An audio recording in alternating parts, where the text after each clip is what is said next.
Some days you wake up and everything feels heavier than it should. Nothing dramatic happened. No crisis, no catastrophe, no obvious reason you can point to.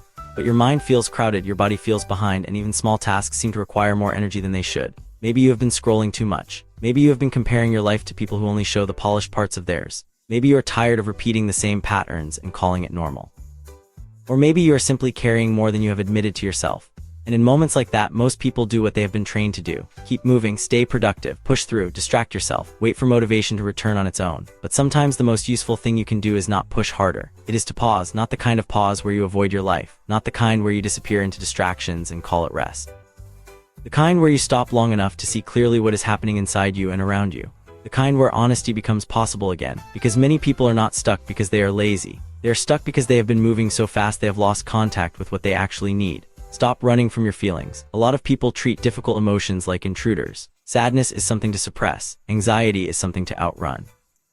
Frustration is something to hide until you can be more pleasant again. So they stay busy, stay distracted, stay entertained, and hope the feeling fades on its own. Sometimes it does, often it returns louder. Psychology has long shown that suppression can reduce outward expression while increasing internal stress.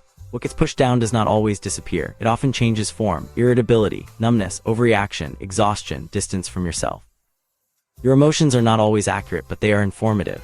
They may be signaling grief, unmet needs, crossed boundaries, chronic stress, loneliness, resentment, fear, or simple depletion. If you treat every uncomfortable feeling as an enemy, you lose access to the information it carries. So today, instead of asking how to get rid of the feeling, ask what it may be pointing toward. That question can change more than avoidance ever will. Recognize when you are living on autopilot. One of the quietest ways people lose themselves is not through disaster but repetition. Wake up, check your phone, move through the routine, answer messages, handle obligations, seek small bursts of relief, repeat tomorrow, weeks pass, then months. And because nothing exploded, it is easy to assume everything is fine, but functioning and living are not the same thing. Autopilot is useful sometimes. Habits reduce friction, routines create stability. But when every day becomes reactive, you can drift far from what matters without noticing.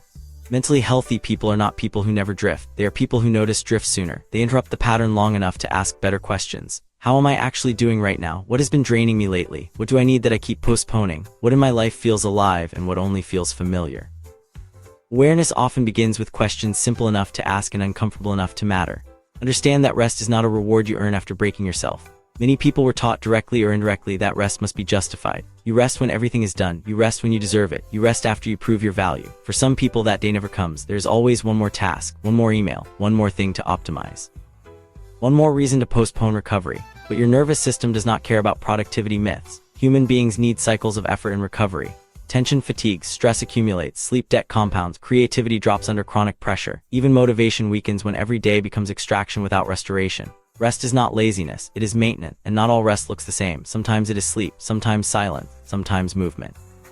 Sometimes time with people who do not require performance. Sometimes an hour without inputs. Sometimes doing something with no measurable outcome at all. If you only allow yourself to stop when you are already depleted, you are not managing energy. You are surviving mismanagement. Notice what you're feeding your mind. People often think of environment as physical space, but your mental environment matters just as much. What do you consume every day? Voices that make you feel behind.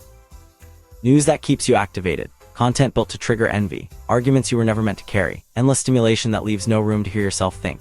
The mind adapts to repeated inputs. What you repeatedly expose yourself to can shape your mood, attention, expectations, and self-image more than you realize. This does not mean you need to live in denial or consume only positivity. It means you should notice patterns. After certain content, do you feel informed or depleted?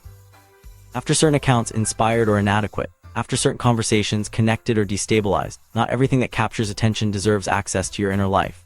Learn your patterns instead of calling everything random. Many struggles feel mysterious until they become familiar. Maybe your anxiety spikes on Sunday evenings. Maybe you withdraw when you feel ashamed. Maybe you seek reassurance when uncertain. Maybe you procrastinate most when something matters deeply. Maybe conflict makes you go silent. Maybe success makes you strangely uncomfortable. Patterns are not proof that you are broken. They are clues about how you learn to cope. Some patterns once protected you. Some now limit you. Many are simply automatic until brought into awareness. Change becomes more realistic when it stops being a character judgment and starts becoming pattern recognition. Instead of saying, "Why am I like this?" try asking, "When does this happen most and what tends to trigger it?" That question invites understanding instead of shame.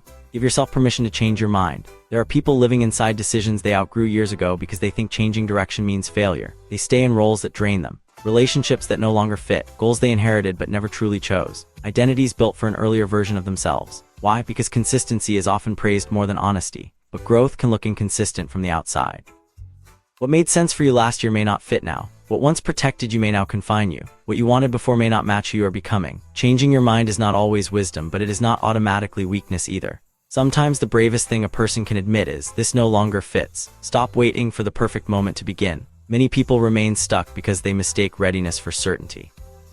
They think they need more confidence, more clarity, more motivation, fewer fears, better timing, cleaner circumstances. Sometimes preparation matters. Often perfectionism is just fear in professional clothing. You do not need ideal conditions to take one honest step. You can apply before you feel fully ready. Start before you know the whole path. Set a boundary before your voice stops shaking. Ask for help before you have the perfect words. Take the walk before you feel motivated. Begin small before you feel transformed. Momentum is rarely born from waiting. It is built through movement. Understand that awareness can feel worse before it feels better. When you pause long enough to see clearly, you may notice things you were avoiding. A relationship that drains more than it gives. A habit that is costing you. A loneliness you keep covering with noise. A fear that has been making your decisions. A life structure that no longer matches your values. This can feel discouraging. Discomfort created by truth is different from discomfort created by denial. One leads somewhere. You cannot change what you refuse to acknowledge, and many breakthroughs begin as moments that first felt disappointing. Ask for help before desperation forces it. One of the most damaging myths about strength is that capable people should handle everything alone. In reality, support is one of the oldest human survival strategies we have. Perspective from someone wise, care from someone safe. Tools from a professional, encouragement from a friend. Language for something you could feel but not explain. Needing support does not mean you failed at independent. It means you are human. Sometimes one honest conversation can shorten a struggle that pride would have extended for years.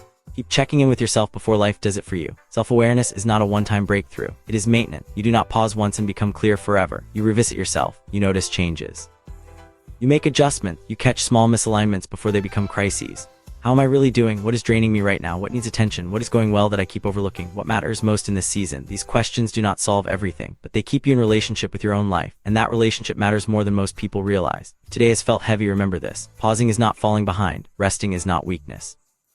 Feeling deeply is not failure. Needing change is not proof you ruined something. Asking for help is not incompetence. Sometimes the most important progress is invisible at first. A clearer thought, an honest admission, a boundary you finally name, a habit you finally understand, a breath taken consciously instead of automatically, a moment where you stop abandoning yourself. You do not need to fix your whole life today. You may only need to stop long enough to see what the next right step actually is.